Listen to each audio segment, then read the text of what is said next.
In Korea, a famous web novel called 3 Ways to Survive the Apocalypse used to be extremely popular, but after 10 years and over 1,000 chapters, it only has one reader left. Doja started reading it in middle school and keeps reading it now as an adult.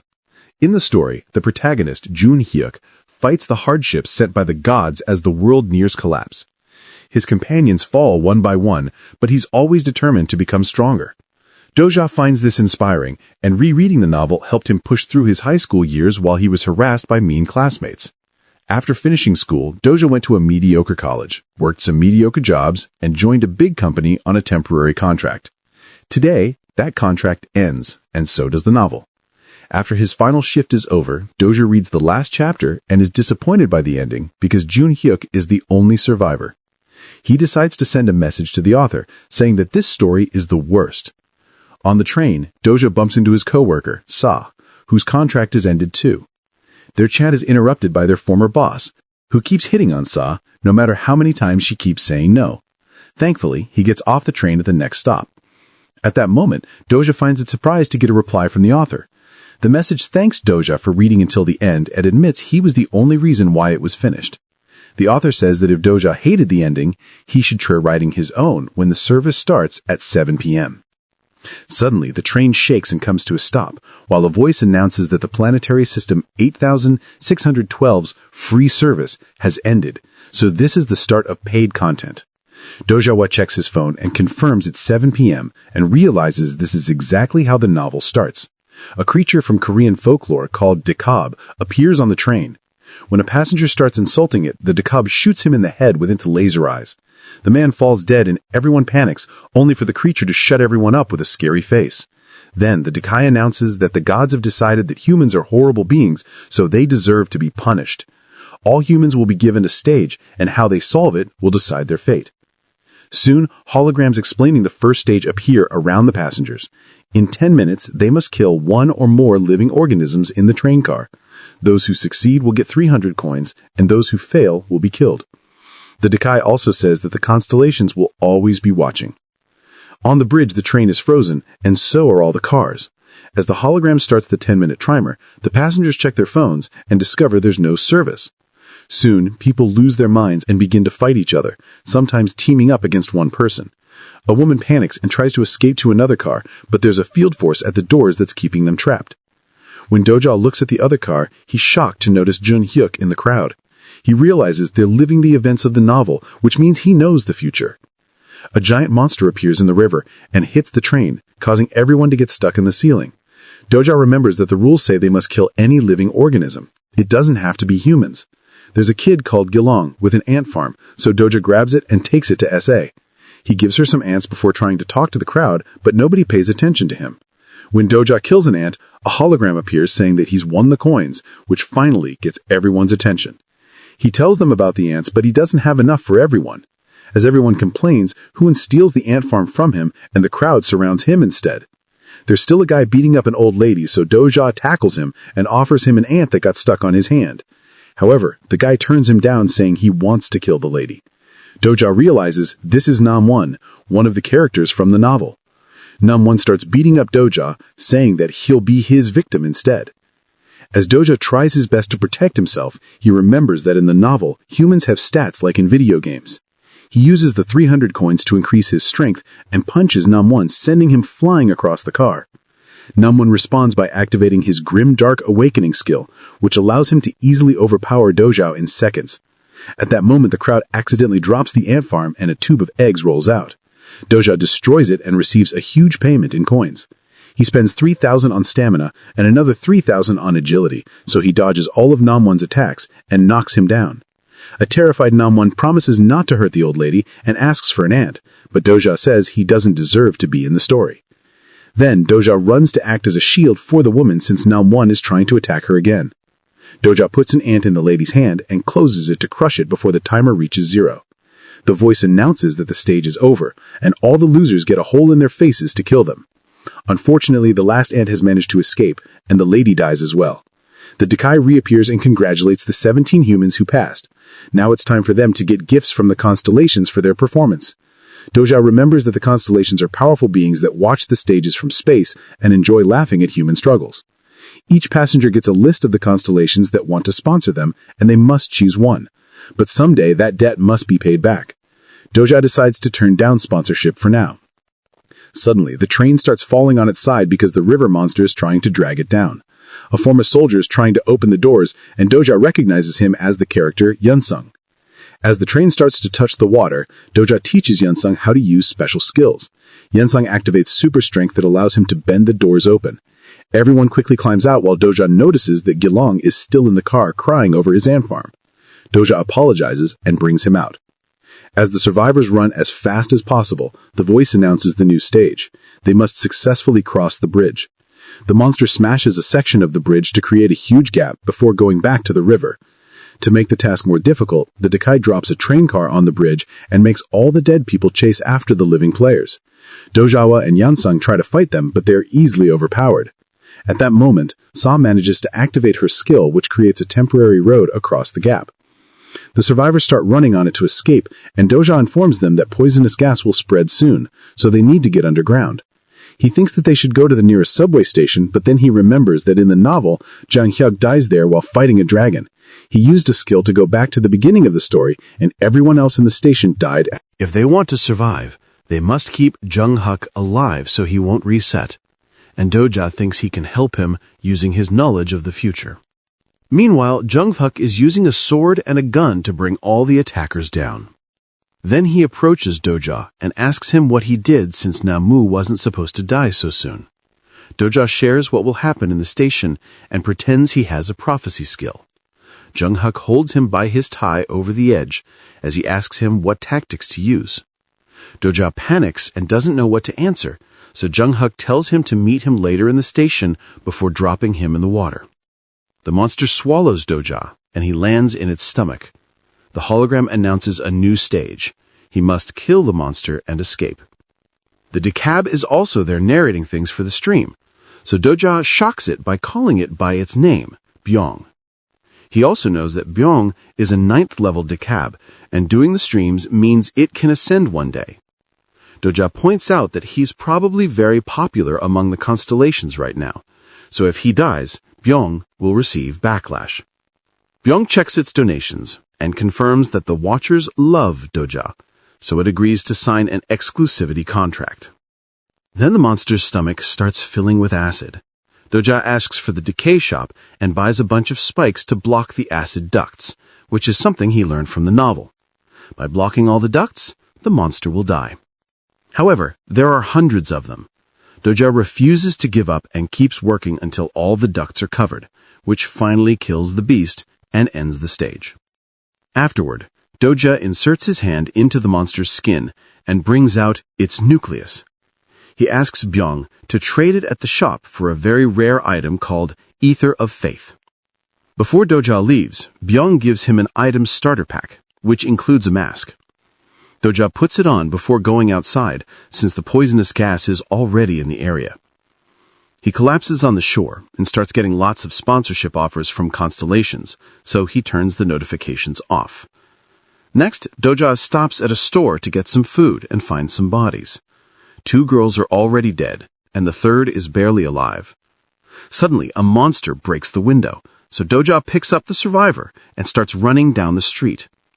The creature chases after them, destroying everything on its path. Doja manages to slide into the subway station and brings down the gate just in time for the monster to crash into it. In the corridor, a group of thugs appears, and they're surprised to see that the girl, Hee-won, is alive. Doja remembers this from the novel. These guys beat up and abused Hee-won. He spends 1,500 coins on strength and starts beating the men up. The leader activates his skill to attack, but Doja easily dodges all his moves and defeats him too. When the rest of the thugs are about to attack together, a bunch of survivors show up with an hoe at the front. This causes the thugs to leave. The group from the train is also here, and Sona tells him that an ho is a congressman. He leads the survivors in the station by convincing high-level players to go hunting and share the coins with the residents. Meanwhile, Gilong has acquired a skill that lets him befriend insects. Doja asks about Jung Hyuk, but he isn't there, which makes him wonder if his decisions have changed the story from the novel. At that moment, some men remind the residents that in 3 hours, they must pay the survival fee. The high-level players charge that to keep everyone protected until the monster in the tunnels is defeated. Some people are desperate enough to go hunting for the money, but others die on the spot. A crowd surrounds Dugjaw and asks him to share his coins, since they know he has a lot. When he asks who said that, Enho admits he did. He assumed Dugjaw was rich because he saw him use great abilities to fight. Enho apologizes for being rude and asks Dugjaw to help the desperate residents. But this makes Dugjaw remember that he's a bad guy from the novel, so he refuses to give him anything. It turns out Enho sold himself to the constellations and gave up his humanity, so he's become a monster. The crowd goes crazy, so Dugjaw agrees to help by finishing the stage instead of giving them the money. Dugjaw puts together a weapon with random scraps, and his team goes down the tunnel. He once shares how the thugs killed people to take their coins, then they brought them to the station pretending they got them from hunting monsters. Dugjaw knows she was supposed to die in the store. The tunnel is very dark, so Gilong summons tons of fireflies to light the place up. Soon a horde of monsters appears, and a vicious battle begins. Most of the team uses weapons and quickly kills the creatures as they come. Saw realizes that her skill is shooting web, so she uses that to attack. Unfortunately, the last standing monster captures her and takes her away. The group chases after them and finds Sona tied up at the end of the tunnel. A hologram welcomes them to the ground rat's shrine and tells them to eliminate the Warden of the Dark. A bigger monster appears, and Dugjaw moves first, dodging the creature's tentacles before hitting it with his weapon. However, a force field blocks him and sends him flying. Yan moves second, and his blows do land on the beast, causing it to jump on the ceiling. Then it activates Illusory Prison, which captures the body and ravages the mind. If someone gets caught in it, they'll relive their most horrific memories and die. The skill manages to trap Heewon, who watches the memory of her and her friends getting caught by Enho with his thugs. Luckily, Dugjaw manages to free her from it. Then he runs to get Gilong before he gets captured too. Unfortunately, Yan is caught and starts seeing the worst memories from the days in the army. Dugjaw tries to save him too, but his attack is blocked, although it drops some little rocks. Suddenly, the monster roars to summon his minions. Dugjaw calls Byung to open the shop and tries to buy White Star Pure Energy, but he's 1,000 coins short. Meanwhile, Heewon keeps fighting the monsters, and with a big jump, she manages to land on the back of the boss. Dugjaw follows his example and starts killing creatures until he earns the money he needs. The White Star is inserted in his weapon, which gives him a one-time critical hit. Dugjaw copies Heewon's jump and slashes the back of the Horde dealer, finally killing it. The Horde runs away, and the illusion disappears, so Yansong is free from his memories. Dugjaw remembers from the novel that Yansong is haunted by the guilt of not being able to save his friends. The group checks the treasure chest they got for finishing the mission. He gets 2 short swords. Yan gets a gauntlet. Gilong receives a helmet that improves his bug skill. Saw gets a mysterious coat, and Dugjaw gets a broken sword. The others are confused, but Dugjaw doesn't tell them that this is the broken faith. If he finds an ether of faith, the sword will be complete. Gilong asks about the rocks that fell during the fight, so Dugjaw explains that if he eats them, They'll put his mind in an illusion. The station stage isn't finished yet because there's one monster left. The group rushes back and Heewon quickly jumps on the gang's leader to finally kill him as revenge. Inho sends out the rest of his men, so Heewon gets a new skill from a constellation, which allows her to slice through all the thugs in just a few seconds to defeat them all. Inho has no choice but to fight, and punches a column to show off his strength. His arm becomes monstrous before he attacks Heewon with his mighty power, but she still keeps up with him and pushes him to the rails. When she's about to kill him, the residents stop her. They explain that they don't clear the stage because they're afraid the next one will be harder, so it's easier to pay the daily fee. They'd hoped that Doja's group would get killed by the monster so they could collect their coins. The voice announces it's time to pay soon, so Inho uses the distraction to push Heewon off and run away. Sash shoots her web and Heewon swing across the tunnel to catch up. However, when she's about to touch him, a force field throws her back.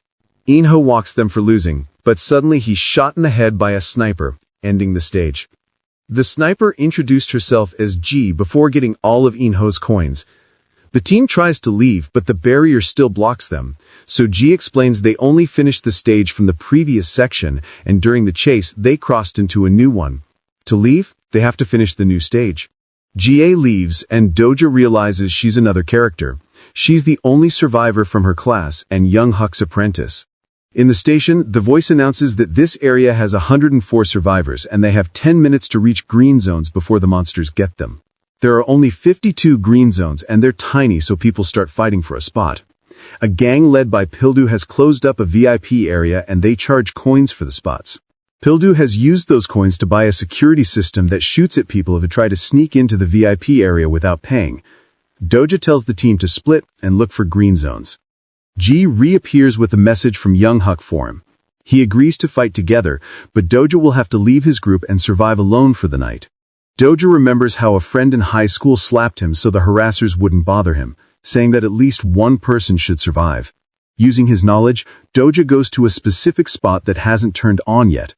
Pyong appears to announce that some green zones will vanish and new ones will appear to add more tension. The spot under Doja turns green, and he tells his team to fight others for survival. However, Hwan chooses to fight the monsters instead. The 10 minutes run out, and the beasts appear in the station to kill every person who isn't on a green spot. The others decide to help Hwan, and after some hesitation, Doja follows them as well. He thinks that green zones will appear in the most dangerous places to make the show more entertaining, so the group splits to go to the monster portals. The beasts keep killing people on the main platform, but Doja's team manages to hold their own with their skills. To Doja's surprise, Young Huck is waiting by one of the portals, just watching him fight the monsters while protecting Gilong. The green zone here is for 2 people, and Young Huck is taking one spot. He says he'll only fight the monster with Doja if he abandons the kid. On the other portal, the others find a 3-person green zone, so they save themselves from the horde. Doja refuses to abandon Gilong and leaves him in the green zone with Young Huck before running away. He keeps all the monsters' attention on him, and when they tackle him, he eats a glowing rock. His body is taken to the illusion prison, saving him from the beast's attacks. Sadly, this also makes him watch the time he fought his best friend to satisfy his harassers. Doja won the fight that day, and later learned the other boys self-deleted, so he's been feeling guilty since then. He hated the ending of the novel because Young Huck sacrificed people to save himself. Doja wants an ending where the hero can survive with his loved ones. Suddenly, Young Huck uses a skill to enter the illusion and says Doja should have fought his harassers instead of his friend. Young Huck admits he used to think like Doja, but after dozens of battles, he learned that humans are trash. In the morning, Doja wakes up and discovers his team brought him to a private room while he was unconscious. They fought the monsters to protect him, and Yansong got wounded in the process. Doja realizes that today is the day that Yansong fights the dragon, so he'll have to die instead to save him. The voice announces that today there are 57 survivors. Bihong informs them that the constellations are angry because some people helped each other instead of fighting, so as a punishment they'll only get 1 green zone. Whoever is standing on it when the timer ends will win. The green zone appears under Pildu, who doesn't look bothered. Doja tells G that he has a plan and asks for help, but she refuses. To make her feel bad, he mentions how she killed her classmates to win the first stage. Gia cries but leaves anyway. Then Doja calls Bihong, who confirms the constellations love him and are donating tons of money. Doja asks Bihong to transform all the money into coins and approaches Pildu, offering to hire him with all his coins. Pildu takes the deal and passes the glowing square to Doja, who starts smashing it with his sword. The crowd tries to stop him, but G finally understands and shoots the green zone to destroy it. The light goes out, and Doja points out that if everyone had fought together since the beginning, nobody would have died. He transfers the money to Pildu to finish their deal, asking him to protect everyone. Pildu allows the crowd to enter his VIP zone for free. Then he brings out all the weapons he bought for his security system. When the monsters come out, Pildu opens fire, and soon there are piles of creature bodies by the portal. Some creatures manage to escape the bullets, only to be brought down by Doja, Sana, and Hwan. At that moment, the ground opens, and a dragon appears, breathing fire on people to kill them. With a combination of gun and sword, Young Huck easily fights the dragon and strikes him several times. The constellations aren't happy that a high-level player has arrived, so they raise the difficulty. Suddenly, the station shatters and appears in outer space. The dragon transforms its body into something steel-like, which wasn't in the novel. Young Huk tries to attack it, and his sword gets shattered, so he summons a new one and tries again. The dragon quickly overpowers him and stabs him with his own weapon. This doesn't stop him from trying over and over. Doja opens his starter kit and swallows an item that will protect him from the flames. Sana uses her web to drag Young Huk out of the grasp of the monster, and Doja takes over the fight. The dragon keeps bringing him down, but at least its fire does nothing. While the dragon's distracted, a huge monster tackles it to the ground. It turns out that since this creature is a bug, Gilong can control it, although he feels the pain that the monster does. Unfortunately, the dragon is too strong and is beating up the bug, which may kill Gilong soon. Yilong refuses to lose another friend and rushes to fight.